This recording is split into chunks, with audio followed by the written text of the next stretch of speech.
Sindaheza gushima ko wihutira ku mukobwa. Subi wanje n'umugore wawe. Mwese mubonye umugore waje muramira mitwa. Kajya mu bisanze hakamwa inyana ntihakamwa. Bavuze murakani. None liba none mu kiganiro. Shakira amata. Jamazina Alvin Smith wose ndayazi. Arita amazina menshi muganda ndashika ko yasubiramo. Ngabo wasezeye muta. Wowe ivyo bigibuka. Asubiremo gato kugira ase n'usezera nyene. Bisha bigena neza. La vache originale. L'homme qui traverse la mer sans bateau. Isaac TV. Oh. Donc nous allons signer le contrat. Déjà avant de signer, je voulais remercier. Bonjour à tous. Je tiens à remercier tous les médias présents. Je tiens à vous souhaiter la bienvenue au bureau Global Peace Change. Global Peace Change est une organisation qui travaille pour les jeunes, avec les jeunes, dans le domaine humanitaire, santé et paix, et aussi dans le domaine entrepreneuriat, les jeunes.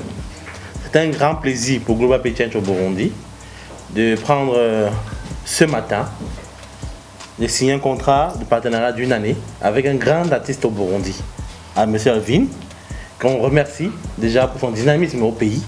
Les jeunes sont derrière toi, comme les jeunes du Burundi, comme Global Peace Change travaille avec les jeunes. C'est une organisation qui est spécialisée dans les jeunes dans tous les domaines. Dans le domaine de la santé, dans le domaine humanitaire, dans le domaine du développement des jeunes, dans le domaine de l'entrepreneuriat, dans les formations des jeunes. Suivant la vision de son Excellence, Monsieur le Président de la République du Burundi, et selon la vision du Programme national de développement pour le Burundi. Nous travaillons selon ces deux grands axes.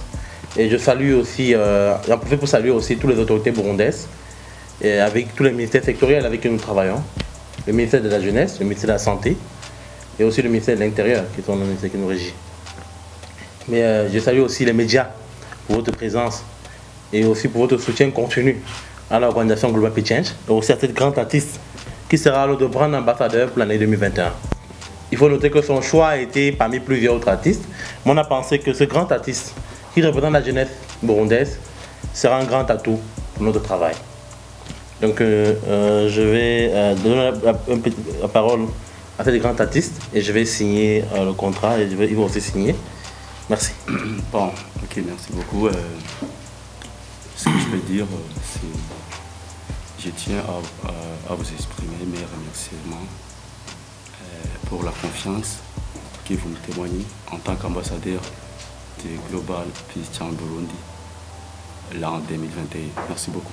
Merci beaucoup. Moi, à cause de Tchane. Donc, nous allons signer.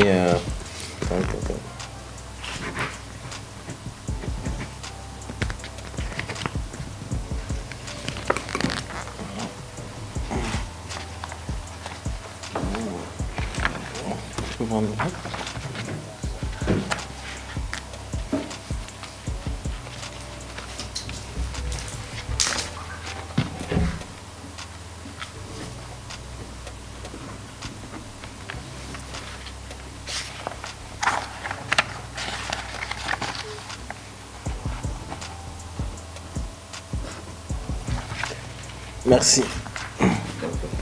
Regardez ça. Donc on va prendre une photo. Merci beaucoup. Je tiens à remercier ce grand artiste qui fait l'icône, qui est l'icône de la jeunesse. Pour nous, durant cette année, nous allons travailler avec ce grand artiste Alvin. C'est un plaisir pour Global Peace Change de te prendre comme ambassadeur pour l'année 2021. Et nous savons que nous allons ensemble travailler pour les jeunes, pour le Burundi, dans le domaine de l'entrepreneuriat, dans le domaine du leadership et dans le domaine des technologies de l'information et de la communication. Nous allons travailler avec les jeunes, avec toi, dans le domaine de la santé. Dans le domaine de la santé sexuelle et reproductive, dans le planning familial, promotion du planning familial au Burundi. Nous allons travailler dans le domaine aussi de tout ce qui est formation des jeunes et dans le développement des jeunes. Suivant la vision de son Excellence, Monsieur le Président de la République du Burundi, son Excellence, Monsieur le Général Ndayishimiye, et aussi selon la vision du Programme national de développement pour le Burundi, dans lequel nous travaillons. Merci beaucoup. Et merci à tous les journalistes ici présents. Je remercie aussi l'équipe Global Peace Change qui ont préparé ce travail durant 2 semaines. Je remercie le chef de communication et toute son équipe. Je remercie aussi le directeur pays adjoint et le coordinateur des programmes et le chef de projet ici et toute l'équipe Global Peace Change pour l'effort consenti pour la ceinture de ce partenariat. Je veux aussi remercier aussi les amis et aussi l'artiste qui a accepté de faire un partenariat avec Global Peace Change Burundi. Merci beaucoup à vous tous. Merci. Yes, this is Isaac TV. We know how we do. My name is Starboy behind. Kama turi kumwe na Juma Juice ko tamba tubikora miss yose. Turi on time. Turi ku mwanya cyo gitumiye tubonye ibintu biri ku mwanya dutegereza kubikorera ku mwanya. Turi kumwe na Arvin Inka original.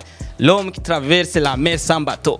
Turi bari kumwe nande kumwe na madame novuga yuko niteka ridasanzwe kugira tubashikire hano nugira tuyage nk'umu journaliste kandi murazi ko turi ku mwanya. Reka ndabaramutse gato yongera baramutse abakozi ba Isaac TV ko ndazi nibesha ko baradukurikirana. Vyo bavyiza niri nabaramukije canke na Arvin Smith Lavash original. Papa umeze neza? Sawa. Amakuru y'imisi. Ni salade. Je sais bien. Oh no warakomeze neza mutse. Ndabibona umunsi ni bien ndabona uranaberewe. Ni byinshi tugira tuyage nawe bisigura yuko agiye kuba Lavash original do plus. Ashaka kuturamukiza abakunzi ba Isaac TV gato. Ngiye kubuye urashaka kivuga. Brand ambassador 2021 Arvin Smith. Merci beaucoup. Apana ngiye kuba Lavash original de plus agiye kuba. Mawuje meze neza.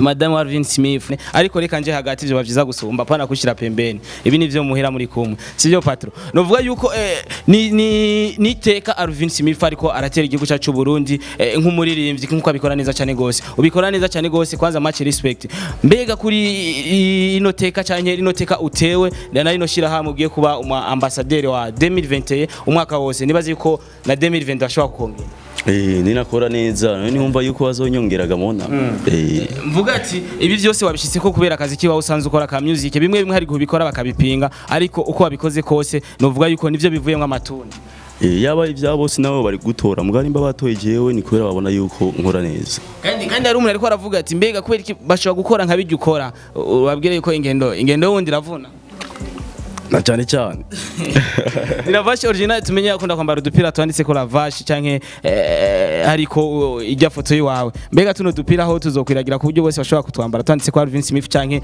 we nuzokambara wenyene nka ambassadeur wishira wowe urumva yuko kwambara umupira w'ubu ambassadeur kandi utari ambassadeur oya ubu bupira ushobora kuba abantu bakatwambara c'est simple nk'abafana biwawe no turashobora kuba imipira ya Global Peace Chan Burundi apana imipira ya bu ambassadeur nushobora kwambara umupira w'ubu ambassadeur utari ambassadeur madame ndazi madame ategeza kukambaraho ndazi ategeza kukambara reka maze ndamuramutse gatoyi tumaze twakire kwanza mugambi bwa Isaac TV mabuye Murakoze uyumva gute kuri noteka novuga sinovuga ko yararahiye yuko utari umusheri wiwe uri umugore wiwe kuri noteka yo bayashitse ko Arvin Smith mbega ubikesha iki oho umaze kumva deja yuko atewe iteka nkiri iyenye wavyakiriye gute nk'umumadame wiwe nk'umugore wiwe atari umukunzi wiwe bien sûr. Et tubikesha Imana byose. Mubikesha Imana byose. Ariko nibaze agakati kabonetse ko Arvin Smith nawe kaba kabonetse wawe. Oui. Mbega nicyahe ikintu kenshi uri kuravugana na Arvin Smith wumva umenga wo kimubwira canke wumva ko yakora utarashika no mu Burundi kuko deja uje vuba wumva yuko ukiri hariya wavuga ati negeza gushika mu Burundi nshobore kukimuhanura nka Arvin Smith akireke kugira ashobore gushika ku bintu bifuza gushika kuvuga urumva wowe cyo kintu cyataranambwira akikubwire wewe oya birashika ugasanga cyariho me ukabushitse kuri no urazi gituma ndamubajisho kibazo Arvin Smith urazi gituma ndamubajisho kibazo ikintu ataranambwira jewe umugabo wiwe wewe akubwira umva iki kintu tuvugishanye ukuri ibi inyu bishitse ko kubera ari ino bisigura yuko hariho quelque effort akoresheje kugira ubishikeko okay wari bwa mu ambassadeur w'intuze okay cyo kibazo rero nicyo shaka kubaza ari ikintu ndazi uri hari uri korana bakuri izo sose cyangwa wavuga ati Arvin bivanye n'ukuntu yitwara kuko Arvin twari dusanzwe tumenyereye n'ubu unye novuga ubunye ko yahindutse cyane par rapport nko twari tumumenyereye bisigura yuko hariho inguvu nyinshi yo wakoresheje kugira iki abe uwari uno munsi oya nta nguvu nyinshi kugira ngo biduke Arvin navano gitanda muragumana respecta nabindi respecta mugabe bivuye kuri wewe no kuri we nyene niko niba adashaka ku respecta niyo ma respect mugara bikora okay nirava kimwe narifise cyo kumubwira ngo ibiki tubwirana byose niravashe inka y'umupapa n'inka y'umumama niko bacha bivuga bega ni imfizi ni iki ni imfizi ni iki uyu ni Lavash umva ni umupapa uyu ni umumama imfizi ndabizi none uri imfizi wewe inyana mugize neza reka Alvin ndagukeze sinari bwagukeze ariko ndagukeze ndagukeza gukeza apare wanje ariko nkuko dushobora kubivuga benshi ko baradukurikirana ari gusanga batamenye ivyavyo mbega Alvin yabaye mu ambassadeur mu biki mbega agiye guserukira igihugu mu biki canke iki ntituzi benshi bariko baradukurikirana mbwa nka twebwe turashobora kuba twabimenye nuhavye unjaniranye uvuge ngo nta gifaransa numva ariko benshi badukurikirana hari gusanga batazi igifaransa bashika kumenya mbega Alvin agira aserukire rino shira hamwe mu biki kugira duse n'ugirane n'utanga support nkuko baba babikora misi yose mu kugusupporting. D'accord, merci beaucoup. Global Peace Channel Burundi ikora ibintu byinshi cyane bivanye n'ibintu bitandukanye sivyo nkuko bose yabisiguye sinzi ko mwabitahuye mugabo nibaze ko pabezo yuko je byose ndabisigura ko sishaka gusigura ivyo tuzokora byose ama mu nyuma muzosanga ari bimwe tutakoze mwende muravuga ese ko yavuze ngo bazokora ibi ko batabikoze urabizi uraza abarundi ngene tumeze ushaka kubwira genzi antuka tuzokora uku uraza umuntu wese agize ariko aritoza aravuga genzi wazana n'amabombo y'amatativa mu nyuma ugasanga ntabizanye ugasanga ibi donc bisigura yuko ibintu tugiye gukora si kuvuga ngo avaye ko tubikora nimaka twipublier twiyararaze tubabwiye abantu bose tuzokora ibi tuzokora mugabo byo tuzokora byose muzobibona projet zose tuzosibona nashaka gutanga support ayitange gute kuko ndazi ibintu birakina support abantu bagushigikira en tout cas Global Peace Channel Burundi il a fait ma page sur Instagram sur Twitter je sais pas sur Facebook ndibaza ibintu byinshi babihajya donc si ushaka gutanga support byose washaka kwandikira byose ukavuga ko ushaka gutanga support ku kintu kanaka bakakwishura reka twizere ko ibintu bigiye kugenda neza cyane gose kandi uko biri kose Imana ico wifuje cyezwa kubuko nyene réussite kuri wewe muri 2020 ya merci beaucoup réussite kandi ndakwifuriza no kuko uko wakora indirimbo no kubuzikora mukanya gato usanga yakubise DK ubu nta kibazo kubera iki ukora bien sana byose tubikesha Imana akajambo kanyuma dusa n'abasozira kino kiganiro cyacu kesi twavuze kuri tari kuvuga byinshi tari gukora byinshi mugabo icyatuzanye niki kugira ibintu bigende neza ntituje andeoro y'ivyo twajemo reka duse n'abasozira ase n'ubusozira akajambo kanyuma kwa kunzi ba Isaac TV n'abakunzi ba Ravash Original akajambo kanyuma kwanza kuri yo wakoze gushora kuzanga ko si bose bashoboye kuzanga tuze aba journaliste benshi baturondera gusa bashaka ko tubaye ibiganiro mugabo mu mwanya wo bakeneye nawe nyine bagufashe ni bake cyane ubona sigura yuko inshuti y'ukuri ibonekera magogo tu vois donc ndagushimiye wowe kwanza nawe duse sindaheza gushima ko wihutira ku mukobwa subi wanje n'umugore wawe mwese mubonye umugore waje muramiyamitwa baze ridire mpeze banzu inde mpeze rero sindaheza no kuvuga uyirukiye hariya tugendere bo ndabashimiye n'abakujya mu bisanze akamwa inyana ntihakamwa bavuze murakani none mu kiganiro shakira amata merci beaucoup cher merci ndabashimiye cyane abakuzi ba Isaac TV abafana donc les fans de la musique burundaise moi ndabashimiye kubangiza kuri namwe n'ukubwanyu n'ukubw'Imana donc ndabashimiye cyane akajambo kanyuma dusa n'abashima mabuja ariko ikirundi ndumva ni bien ntigeze acibagira ni vyiza cyane gose yuko Alvin aguma nda yes duse n'abasozera mabi urakoze nawe ntabivuze byose nuko navuze ngo urakoze ngabivuze byose yamuvugiye numvuga izonje hajya nimba gatoyi je amazina Alvin Smith yose ndayazi shaka gatoyi si gikorwa ngira ndaguhe arita amazina menshi muga ndashaka ko yasubiramo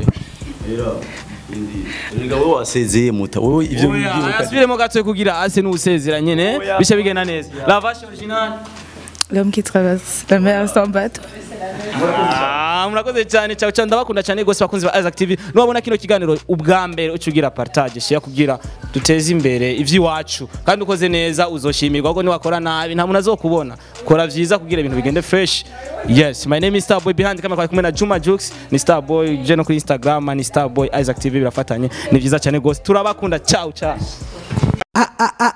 Isaac TV. Oh.